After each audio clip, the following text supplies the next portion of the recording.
Hello, everyone, and welcome back to the summit. We hope you're learning a lot. We have another special guest today, a good friend of ours, Gabriel Friedlander. Gabriel is the CEO of Wiser Training, where he is revolutionizing security awareness training, privacy awareness training for companies, making videos that are short, engaging, and teach principles to your employees. And he's going to be talking to us about some of his specialties today. With CCPA and educating your users, various privacy topics. And thank you, Gabriel, for joining us. We're super excited to have you on today. Yeah, welcome. Thank you very much. I'm also excited. This is an exciting topic. I think it's really something we all need to look at. Doesn't matter if our business is in California, because it really applies to all businesses in the US, as long as they have customers in California. And what I want to talk today is about the security aspect and what are some of the practical things we need to consider and to do, and how to train employees. So this is sort of the things that I want to cover today. And I think what's really interesting in CCPA is that individuals can sue a company for misusing their personal information, and that can add up. We've seen a lot of security breaches recently, some major ones where databases were leaked out. So just imagine what would happen to companies if they have now to deal with individuals that don't even have to prove damage in order to sue the company. So it can range from $100 to $750. That's if the individual is, and on top of that, if he can prove or she can prove damages, it can even go above that. But without proving damage, it's about $100 to $750. And the Attorney General can go even higher to $7,500. So this is really a big thing to consider, especially when we see all those data breaches. So the things that I want to talk to you about is, let's break down the customer rights and try to figure out what are the things that as a business we need to do in order to address those concerns. So the first right of a customer is to know what personal information is collected about them. Now, again, we're talking about California residents. However, we cannot use, for example, just geolocation to identify people, because people use VPNs, for example, right? Right. So it's a problem in terms of identifying who the users are and to segment. It's actually very costly, if you ask me, to do that segmentation and to get to a good result. So I believe that businesses that do have customers in California would probably apply those techniques to across the board. They won't do that segmentation, especially when we see, other states going into that direction. So it just doesn't make sense economically to do those segmentations. So that's my advice. If you think about it and you want to look into the future, just do it across the board and don't segment it only to California residents. Also, from a PR, it doesn't look good where you have a solution, you keep privacy for California residents and for everyone else you don't. So, with social media today and all of that, I wouldn't take that approach. Then the question is, how do you collect that information? So, the obvious is we, track it by form fills and stuff like that, but it doesn't end there. We have third-party trackers, so we need to map them. We need to know what applications we're using to track users across the board. People by list. So it's about gathering. It's not, as long as you hold that information, then you have to comply with those policies. So you have to map out, if you're in marketing, if you are in different departments, how are you getting those customers? How are you getting that information? And you have to really map it out, because it's way more than just form fills. So that's one thing. And work with vendors. If you're using a vendor to collect information, then you work with vendors that also comply with CCPA. Otherwise, it'd be up to you to track all of that. So you really have to look, we're going to talk about that later, about the vendors you're using. It's really important. And I would also suggest to minimize the amount of information you're collecting, because the more information you're collecting, now you have higher risks of exposing that information. So we see that also in the GDPR and other regulations, but really try to minimize the amount of information that you're collecting from the customers to the necessary information only. And lastly, in terms of the website, you also want to update the privacy policy. Obviously, you have to, reach out to the legal team and all of that, but you have to make it understandable. It's not enough just to update it. Like, it clearly says that if somebody opens it up, they need to understand that. So you cannot just delegate it to someone and say, hey, just update it. Like, you have the responsibility to read it and to figure out if it's very clear to any consumer. So, these are the things that I think you need to think about when collecting information. It's tracking how you're collecting it, minimizing what you're collecting, changing the policies, and I think addressing all residents, not just the California residents. That's my advice. Right. The second thing is that customers need to know whether their personal information is sold or disclosed and so forth. So to do that, right, you need, again, to look at your data sharing structure. Like, you have to understand who are you sharing the information with. And when we think about it, we don't want maybe sales guys or other people start downloading Excels with customer lists and sending it out. Like, we want to have policies in place of how data is exposed, how it's shared. So not to be easy on the trigger, if you know what I mean. Like, you really want to train employees what is allowed and what is not allowed, redefine your policies, look at your vendors, look at all those automatic processes. Where is that data going to? Who are we sharing it with? And sometimes it's not clear, like, we have to map it out. And I think it's something very hard to do. Many organizations just don't know where their data is.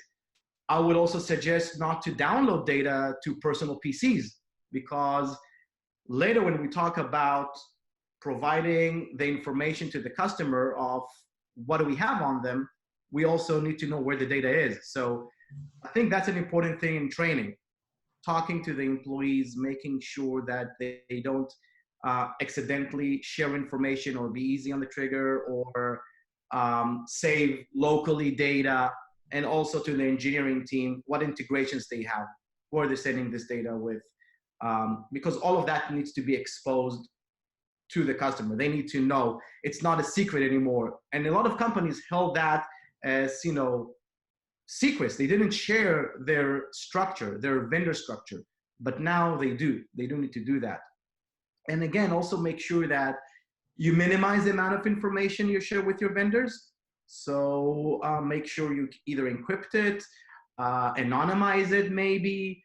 And there's so many. We're working today in remote environments. So we have contractors that are coming from outside. It can be developers for debugging purposes, using Slack and using other methods to debug a specific customer or debug a specific issue. So we have to think about it. So we have to reach out to each department and talk about those things. And again, that training is so important, because if they don't realize that, for them, it's so easy to just upload a log, an error log or something with customer information, share it with a freelancer or contractor. And those type of disclosures can lead to big fines later.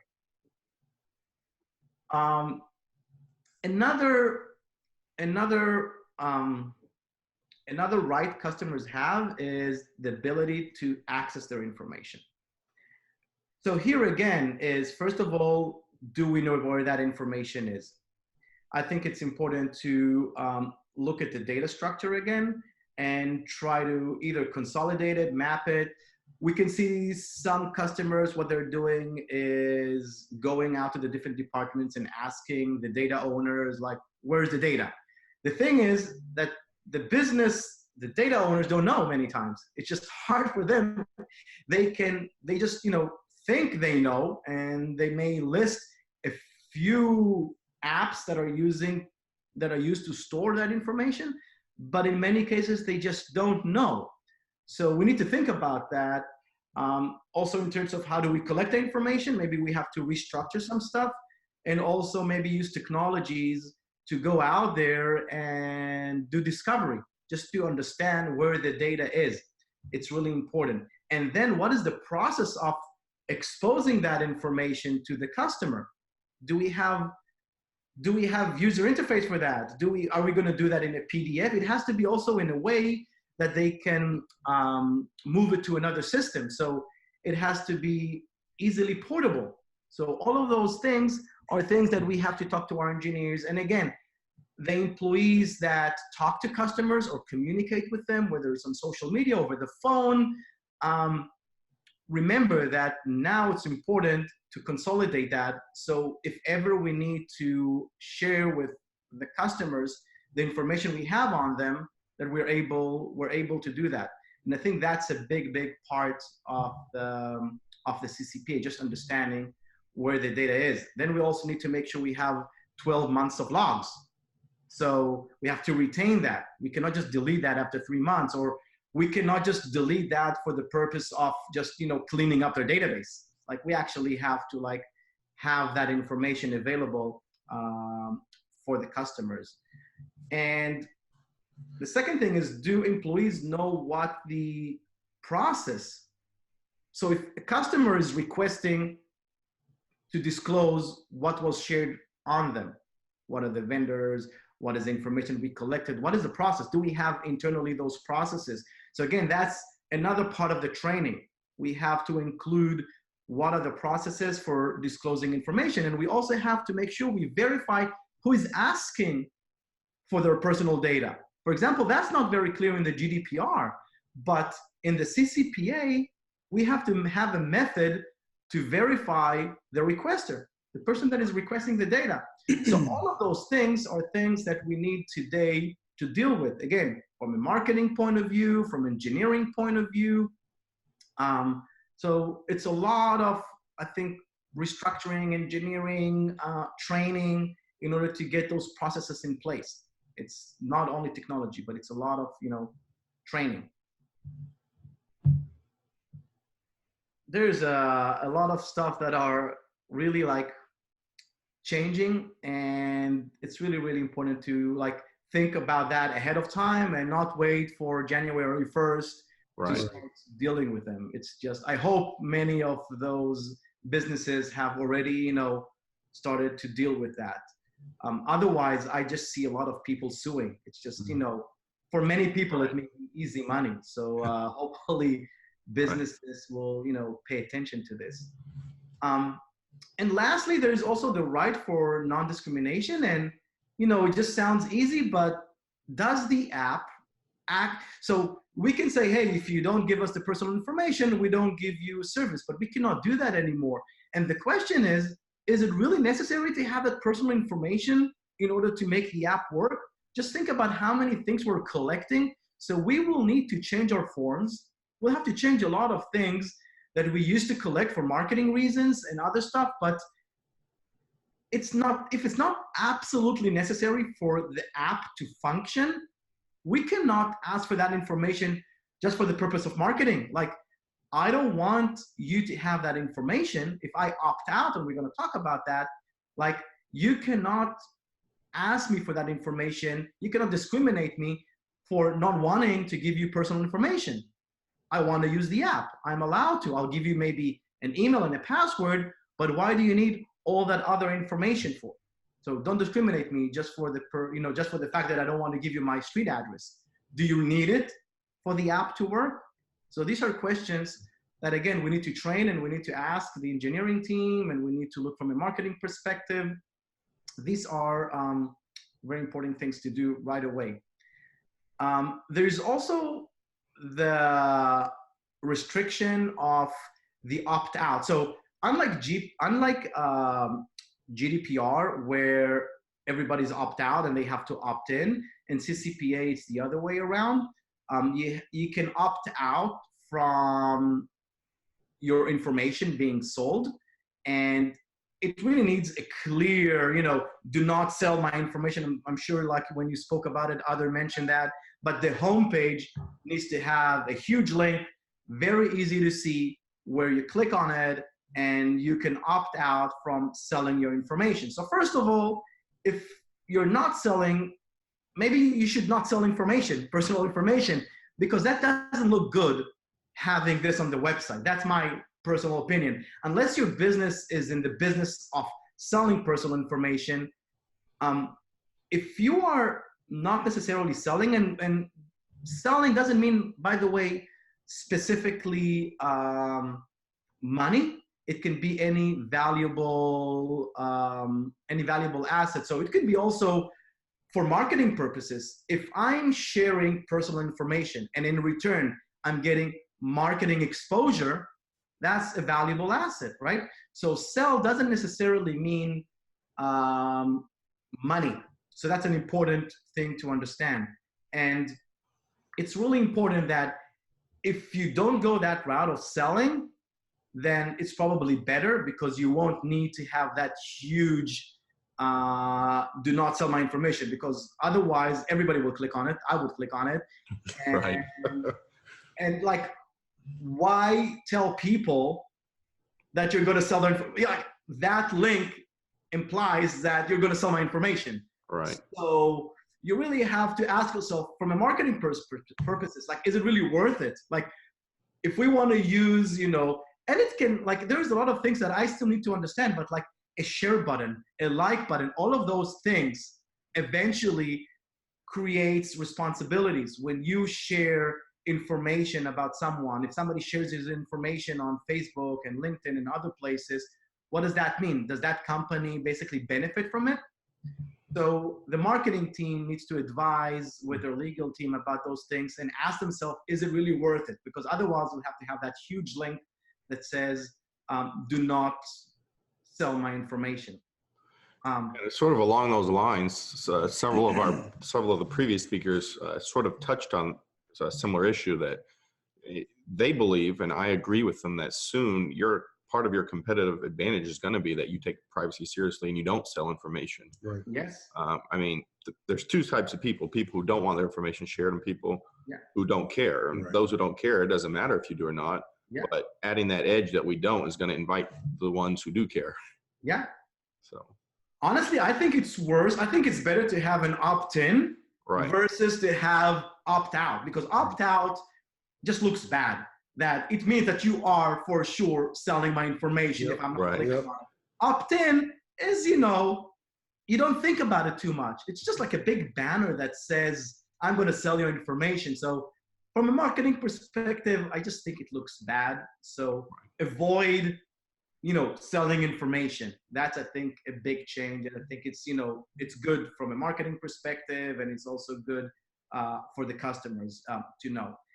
And then there is that piece where if you're between the age of 13 and 16, then basically you're opt out and you have to opt in. And if you're lower than 13, then you have to have parental consent. Now, this is a tricky point, because the law says that if you don't ask for the age, then we assume you know the age. And if you know that people are under 13, then now you have to comply with COPPA, which is a totally different topic and even more regulations. So that's something that I'm interested to see how, attorneys, go about. But now you have to actually know the age of your consumer. So if you give services, if your service applies to kids, then you definitely need to have that opt-in. If it's a general use site, and like LinkedIn, for example, I don't know, I'm just making this up, it's less for kids, then maybe it's a gray area. But if it's like Snapchat or stuff like that, then you probably really want to have that, opt-in clause and verify during the sign up the person's age. And once you know that they are less than 13 or 16, now you are also under COPPA regulations, and that's a different topic and just adds more. So these are things that are very important. Again, the marketing team needs to know about all of those things, because not knowing is not good enough anymore. Like eventually people will sue. Right. And you want to know that. So basically, talking about breaches, it's really important to, if you are sued, then what is considered, that you made reasonable efforts? These are like big questions, because if you did everything reasonable, then you're probably a little bit less on the hook. But the question is, what did you do? And from a security framework point of view, I think that if you follow NIST, for example, or if you follow the ISO 27001 or the CIS controls at the minimum, then you can demonstrate, look, we did the minimum required, at least, to protect customers' information. And so I think, following those frameworks, and which is a good practice anyways, Right. and making sure you have your policies updated, that people read them, that you train the employees about all of those aspects, because I think they're clueless today. They don't know about it. And these are very important things. And I think also on the bright side, there's a lot of bright side here, because I think, first of all, it's good for the consumers. But for the security teams, this is a topic that is very interesting. The board is interested. They're willing to listen to this, because there are going to be heavy fines if things happen. So it's really a big risk, which in return can generate increased budgets. Right. So I think security folks need to look at this as an opportunity to go to the board. First of all, educate yourself, talk about it, communicate that to the board, and get more budget to implement the security controls that you always wanted.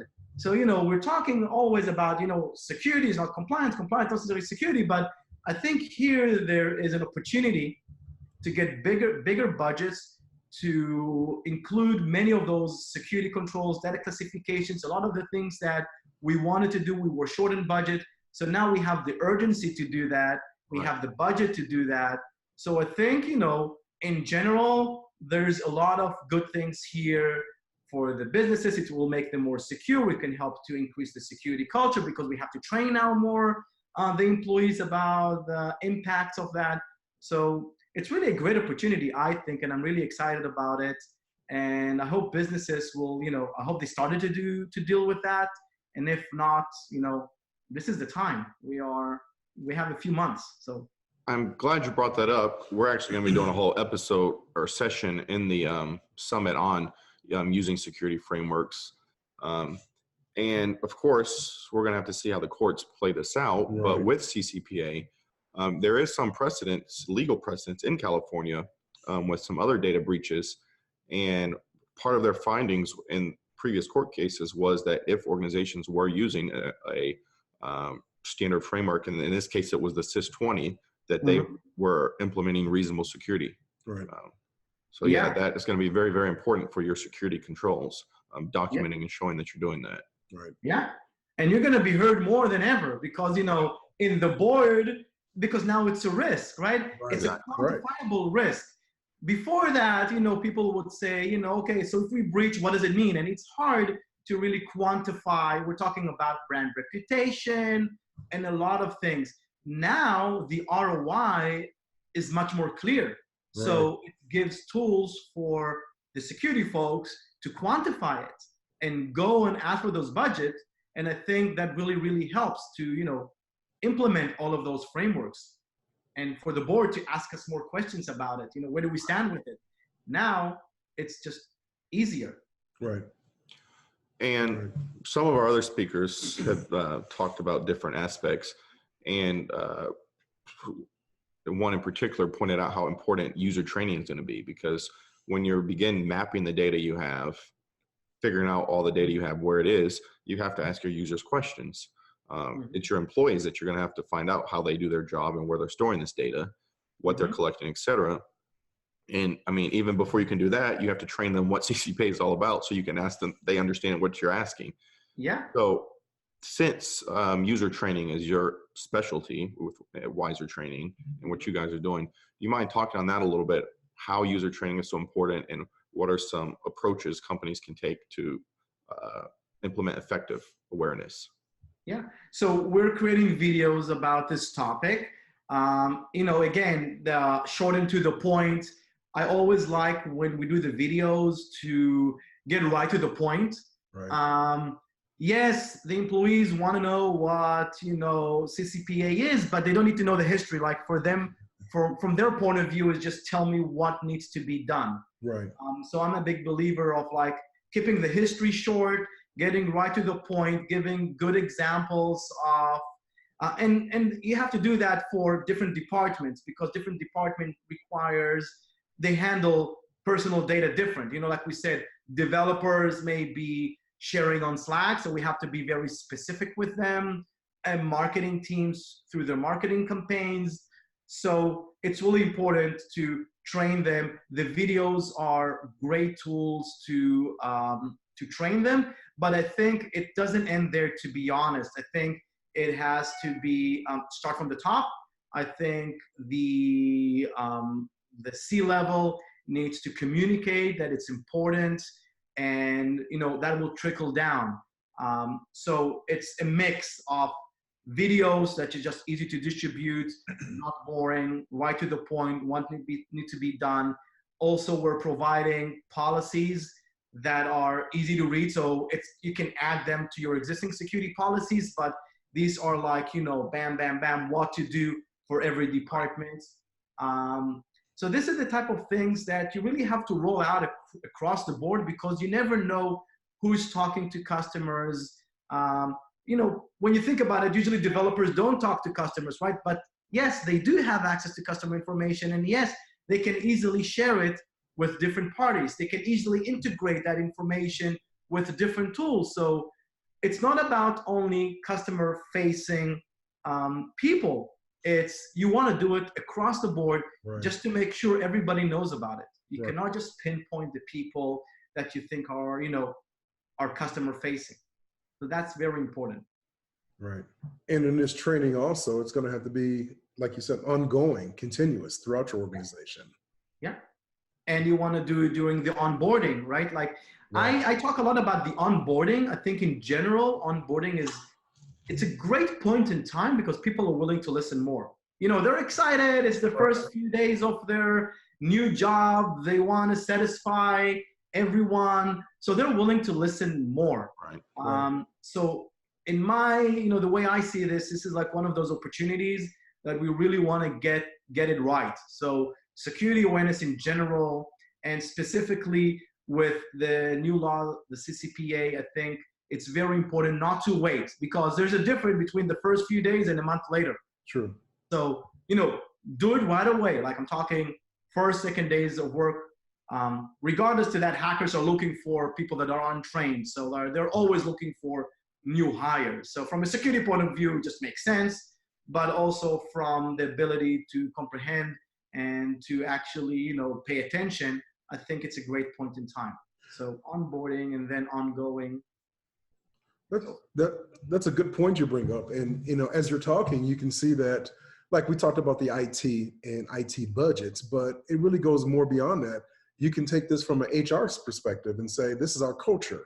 And you're talking up and during your onboarding and your new initial hires, and you're talking it throughout the organization. So it's going to have to be a well-rounded effort between all departments, embracing this to new employees, existing employees, all throughout. Yeah. I think HR is key here. They're doing the walkthrough. They have to be trained themselves. They have to be trained how to train. Right. You cannot, look, we provide videos. I think they're very important, but you cannot get away without talking to people. Like you have to talk to people, right. And the HR are, a great point of contact to talk to about this. So I think it's, automating security awareness in general, it's good, but it's not enough, just to be honest. Like you want to incorporate that. If you want to incorporate it in the culture, it's not done by emails. Like, Right. you have to talk to people. You have to explain also why you're doing this. The why is so important. People are curious. Like, if you explain why you're doing it, they appreciate it more. So integrate that into the HR. They need to, know about it. And, all the way to the top, all the way to the CEO. Like, sometimes it's hard to get the senior level to do training and talk about it. So like, they have to, you have to get their buy-in. And I love what you said about the culture, because I think it also needs to link into the company culture. So ask, what is the company culture right now? And how does security help to amplify that? Because it does. I posted a video recently about how security is like car brakes. It actually creates that environment for going fast. The fact that you have brakes allows you to hit the gas because you can stop. Right. So it's an enabler. So whatever your culture is, you need to think about, how does security help to create an environment that supports that company culture, whether it's customer centric, whatever it is. If you're customer centric, then show that you have, respected their privacy, like connect to those core culture. And again, it all has to be integrated. You cannot have security in, silos. Everything is connected. Right. That's right. But yeah, what can I say? I really think this CCPA is very good. I'm a big supporter of this. I think it will help to streamline a lot of the security efforts, get bigger budgets. It's good for the customers. And I think it will also help marketing, honestly. Like, especially in this day and age, I think keeping users' privacy is a good marketing vehicle. Talking about it is good. You cannot, not respect that anymore. True, true. And especially if a company can brag that, not just using a generic tagline, we take your data seriously or your privacy seriously, but actually doing it and show that you're doing it. Yeah. And so you can gain some clout that way, Yeah. I agree. Transparency. Look, if you have transparency in your company, right? Show, if that's part of it, people write values, company values, transparency, but company values go beyond the employees. What about customers? Right. So if you really have written in your core values transparency, then live by it, right? It's not just something to write on your website to impress, show. And I think respecting people's privacy shows that. And I think some people will be okay with selling their data if, again, it's clear what you're selling it for and how you're using it, because people can benefit from, ads they want to see. It's not a bad thing. Like, I don't want to get random ads. I actually want to get ads. But again, I want to know the extent of what you're doing with my data. Right. So transparency is important. It will enable people to build trust. And we're talking about trust in general. It's good for business. So eventually we're talking about like building trust. And what's better than building trust with your customers? Right. So yes, there is a cost to it, but it's about time, right? It's true. True. The days of pre-checked, check boxes and, we'll take your data and we'll sell it and we'll try just to profit. And people talking about that now they will have, because they won't be able to show ads. Now they will have to ask customers for money. I don't believe in that, because if customers don't pay, they can continue asking forever. They will just have to revise their business models, and they will have to actually be better. So I don't necessarily buy all that stuff about, now we'll have to, if we cannot do ads, we'll have to ask for customers for, paid subscriptions for free services that we had in the past. Because companies want to earn money. They'll have to just revise their business models. True, true. And they'll figure it out. And they will, and it's the same level, playing ground for everyone. So everyone has the same problem, right? It's not just one specific business. So now you're competing on the same level. So that's fine, If you be more transparent, you have a chance to win versus the others. So build those controls in place. I agree. So the playing field is changing. Yeah, it's changing, but it's changing for everyone. That's right. There's no discrimination, right? So no discrimination for the customers and no discrimination for the businesses. Everyone has to apply with that. So I think we'll see. I'm interested to see how this will play out in the ed tech and to see how new business models come out. We're already starting to see that. For example, you have Brave Browser and others that are incentivizing customers to subscribe to ads, and then they will get part of the profit. So you can incentivize, and that's actually part of CCPA, where they allow businesses to pay for customers to sell their data. So hey, you know, there is an option. It's not that like you can still do ads, but now at least consumers will benefit from that. What's wrong with that? You know, maybe that's a differentiator. Maybe now you can drive customers to your site because they know they will benefit from, you know, share revenue model. Right. So it can actually be beneficial. Again, it's all those things are just changing business models. It's not about, I don't think businesses that will not adapt, yeah, they may close down. So they need to think about it in advance, and it will create innovation. It will innovation in the business models, and new companies will offer new services. Again, I think it's a good thing. You know, I'm excited towards it, and I think we'll see it across the board. I think it's going to incentivize better security too. Totally. Especially with the part of the law that exempts you from the class action lawsuits if you're using encryption. Yeah. I think that is going to help across the board with some of these data breaches we've been seeing. So. Yeah, you know, like think about Facebook. They like how many million records they had like unencrypted. Right. You know, if they were to be sued now on that, that would be tremendous. Right. So now the processes will be more strict. You know, people will be trained because the risk is just quantifiable and much higher than ever. You cannot just say, oops, you know. Right, right. It's not enough. We'll give you free risk protection now, you know, like with protection now, you actually can be sued without showing any damages, you know, like, and people will do that. People will sue left and right. So I'm convinced about it, and we're going to see more states joining. So absolutely, security will be something that will greatly benefit from this, and I think business models will change. The board will listen more. This is totally going in the right direction.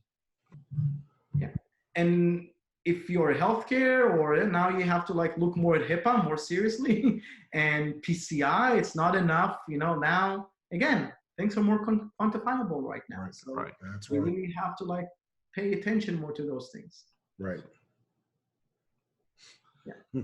Well, I don't think we have any other. World will change as well. We'll see that, you know, how that changes, you know, the entire gaming world. So with, you know, with the consent and all of that, that's another topic. But yeah, there's a lot of opportunity for a lot of startups, you know, I think in general. So, yeah, a whole new industry breeding out. Yeah, but for the good, you know, it's a good cause. So we'll see a lot of new startups. We'll see a lot of budgets flowing to the right direction, and customers benefiting from it. And I think we'll see a lot of business models really where customers are enjoying this, you know, joint revenues. You're going to sell my information and want a cut of it. Right. I think we're going to see a lot of that. And it may not be a lot, you know, but I don't think people don't want to see ads. Like we buy based on, you know, those type of things. So people want to opt in to ads, but just those enormous amount of revenues will now go also to the customers, which makes sense. Right. And those small businesses may now, you know, thrive. It's changing business models. And whenever you change business model, it's disrupting the market. And I think it will allow new advertisers, you know, even that Brave browsers, and like it will allow new browsers to start come up and new apps and because they can be more fast to react to this type of regulations because they're brand new and they can attract new customers. So there is a big opportunity in disrupting business models, not just technology. Yeah. Well, I don't think we have any other questions. Would you mind telling the attendees if they want to find out more about you, your background, and what you're doing? Could you tell them how they can find that out? Yeah, so wiser-training.com. You can sign up. We have basic free security awareness, and that includes, honestly, everything you need to run a security awareness program. It's the videos, it's the tracking user progress, it's reporting, it's nagging emails to, to users to remind them to finish training. So all of that is free. On top of that, we have add-ons. We call it the Wiser Boost. That includes more compliance training and gamification and phishing simulation. But if you just need the core security awareness training, that's completely free. It's like we don't really need anything just beside that to run a full security awareness training. So like I said, the videos, user tracking, reports, nagging system for the users to complete training, all of that is included in the free version and unlimited users. So we're not going to tell you, oh, now you have to upgrade. Like, right. Use it, enjoy it. And we'll provide links to that in your bio section so they can check it out. Great. Well, Gabriel, thank you very much for taking the time with us today. We really appreciate it. It was very insightful. Great. Thank you, guys.